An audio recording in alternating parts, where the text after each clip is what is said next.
Karen stepped on the guard's foot, thinking her provocation would go unnoticed. But his response stunned everyone. London once again was drowning in a sea of tourists, lost in their vacation worries. Some were snapping photos in front of Buckingham Palace. Others were shouting about their latest adventures, while a few simply wandered the streets, getting lost in the endless flow of people. Everything was as usual. London, this magnificent city with a 1,000-year history, like a magnet, drew those who wanted to touch its culture, traditions, and, of course, get a photo with the guard.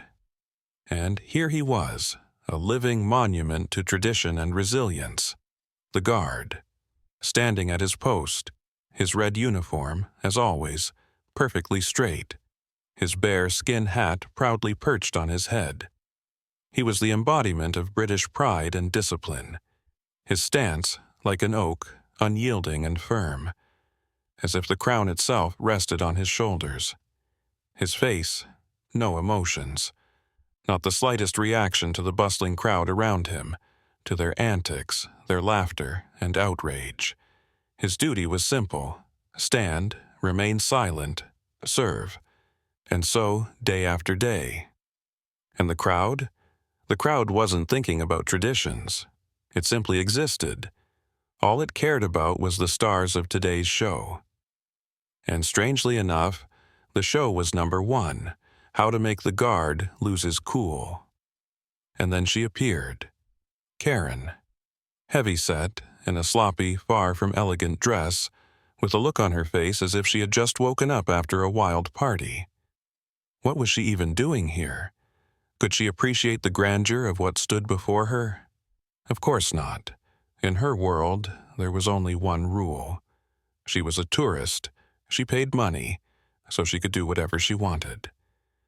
And the Royal Guard? Just part of the scenery for her little amusements. A part of the stage on which she, seemingly, was meant to shine. She walked towards the guard, and with every step it seemed to say, "Here it is, my moment. Now I'm the star." Oh, how proud she felt of this sensation. The crowd started to notice her, a few embarrassed glances, but in her eyes already burned the fire. "Let's have some fun." She already felt their eyes following every move she made. Karen's companions were whispering, encouraging her. "Do it. He's so boring. You can make him funny," one of her friends whispered. Of course, Karen couldn't resist the chance to shine. Not so fast. "Hey, look at this robotic guy," she called out to her companions, raising her voice to grab attention, but miracle, not a single tourist reacted to her outburst. "Oh well," Karen thought. "I'll show you what can be done with him." Laughter and carelessness seemed completely natural to Karen at that moment. She took her first step. Close, too close. Her eyes sparkled with amusement and her body was already ready to break all the rules. "So boring, right?" she said with a smile, her dissatisfied gaze directed at his lifeless stance. But in her mind, one decision had already been made, and it was more than clear. Karen, despite not getting the reaction she had expected, couldn't stop herself. In her world, everything was simple. She was a tourist, she paid money, and that meant everyone around her owed her. And this guard, he was just standing there, a part of the decor, doing his duty. But not for her, not to support her little show. She felt that her power in this situation was only growing. This stone-faced man wasn't moving, wasn't reacting. That meant everything depended on her, and she was ready to push further. "You don't get it, do you? I'm a tourist. I paid for this ticket, and that means you have to entertain me," she shouted with the same attitude that only someone who thinks the world revolves around them could afford. Yes, her words were foolish, but that was her justification. As if the ticket gave her the right to humiliate, as if it solved everything. But the guard, despite her words, remained unmoved. He just looked at her, and in his eyes burned a steady calm. He was at his post, and this post was more than just a job to him. It was his calling. "You've forgotten who's on duty here," he said, with no trace of doubt in his words. He wasn't threatening. He wasn't trying to be aggressive. He just returned to his long silence, almost returning her own words to her with cold, iron confidence. "Now, let's talk about the crowd." The crowd, which had once watched the scene with curiosity, began to change its attitude. Conversations became louder, and glances more judgmental. People started whispering, some nervously smiling, others filming the incident. "Yes, Karen, your provocation was recorded, and it seemed like the crowd was beginning to understand that you weren't the victim. You were just a bold tourist who had crossed the line." And then, miracle of miracles, the catastrophe began. The video of her brazen behavior quickly spread across the internet and went viral. Seriously, do you also think she doesn't realize her actions had become a trend, but with an entirely different tone, right? A wave of judgment started to build against her, and it was inevitable.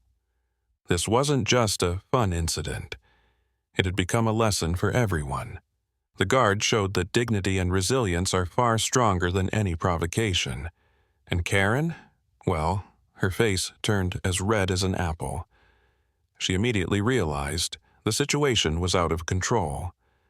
In a panic, as she always did in such cases, Karen rushed to leave the square. There was something pitiful, almost laughable, in her step. The crowd wasn't supporting her. On the contrary, her departure was accompanied by judgmental stares and barely audible chuckles. The guard, in the meantime, didn't move an inch.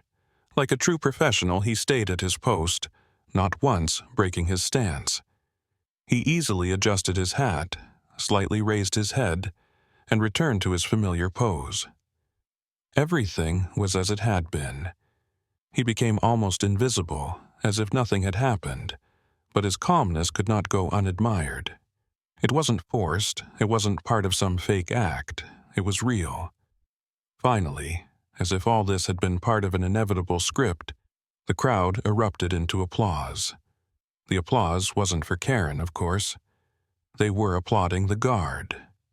The same silent, unyielding man who had remained in place despite the audacity, cruelty, and foolishness of the tourist.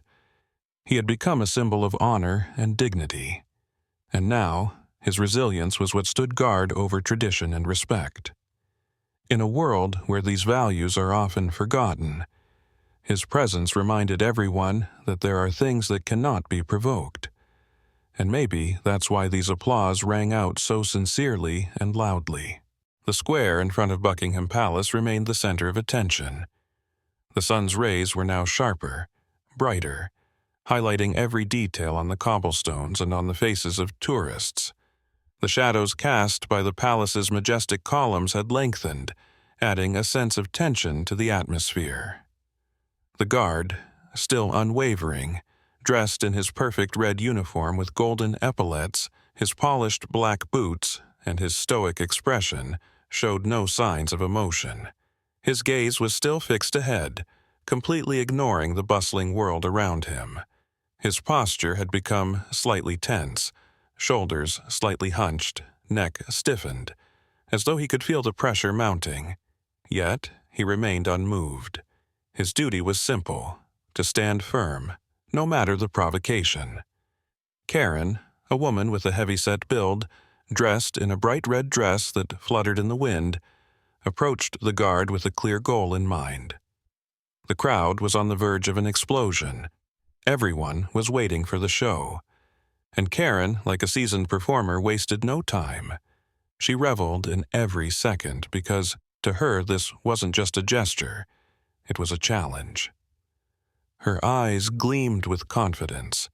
She was a tourist. She had paid for the ticket, and now the guard was just part of the backdrop. All that was left to do was have a little fun with him. Why should he be so boring? After all, it was as if he was creating the atmosphere for her. The first step was easy. She made a couple of small jokes, chuckling toward the guard, hoping he would at least blink. What could be simpler than making him feel awkward, right? Come on, let's laugh as loudly as we can, she thought. But he stood, as still as a stone statue, not moving an inch, not a hint of emotion. What a boring guy. His response, this blankness, only riled her up more. Karen was never the type to back down. Without further words, she quickly approached him and stepped on his foot, loudly, almost as though she were taming him. And, miracle of miracles, the guard didn't budge. His gaze tightened slightly, but his body remained as still as ever, as if he hadn't even felt her weight. This was probably not the reaction Karen had expected. Not funny, not amusing, not entertaining. She felt the air around her grow thicker, as though the very atmosphere had started to waver from her boldness. And of course she couldn't stop there. First a light tap, then stronger. Now her foot was fully pressed against his boot. But something wasn't right. That look, that strength in his silence. Hey, are you made of stone? Karen couldn't resist a taunt, which was quite in her style. A little mockery, audacity, just for the show. But her words, as it turned out, had no effect. He didn't even flinch.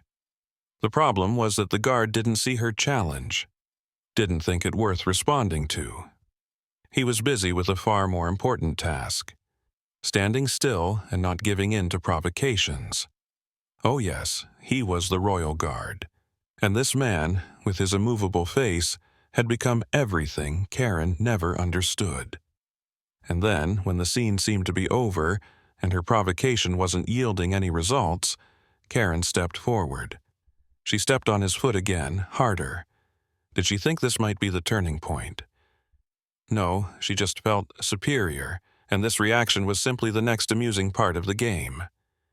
Just a half-inch away from his trousers, she added, "Are you even human?" At that moment, the guard finally spoke his first word, quietly, but with such clear force that Karen couldn't help but hear it. "Step aside, madam." At that moment, Karen felt a wave of discomfort wash over her. Was this no longer funny? She could feel the pressure of his gaze, as if she had entered another dimension.